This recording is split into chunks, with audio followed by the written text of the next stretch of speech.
Yaldo kechasi Xayriddin Sulton tomonidan yozilgan roman bo'lib, u o'tgan kunlar romanining g'oyaviy davomi sifatida yaratilgan. Asarda Turkiston xalqining 19-asr oxiri, 20-asrning o'rtalarigacha bo'lgan murakkab taqdiri yoritiladi. Asar voqealari Otabekning ma'naviy merosini davom ettiruvchi yangi avlod vakillari Yodgorbek, Odilbek va Ozodbek taqdiri orqali rivojlanadi. Ular millat ozodligi, ma'rifat va taraqqiyot yo'lida kurashadilar. Asarda jadidchilik harakati, yangi usul maktablari, Chor Rossiyasi mustamlakachiligi, keyinchalik esa Sovet tuzumi davridagi qatag'onlar tasvirlanadi. Roman davomida qahramonlar ko'plab sinovlarni boshdan kechiradilar.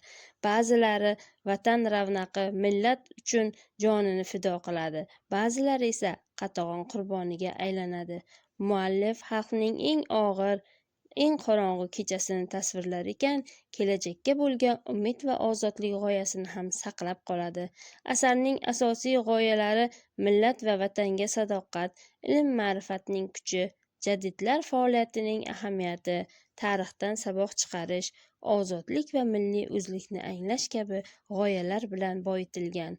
Xulosa qilib aytganda, asarni o'rganish shuni ko'rsatadiki, xalqning taraqqiyoti birlik, ma'rifat va fidoyilik bilan chambarchas bog'liqdir.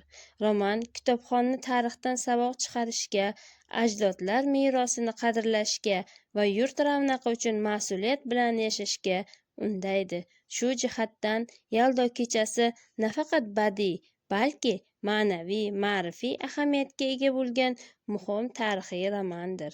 Aziz kitobxonlar, sizlarga ham Yaldo kechasini o'qishingizni tavsiya qilaman. Albatta o'qib ko'ring.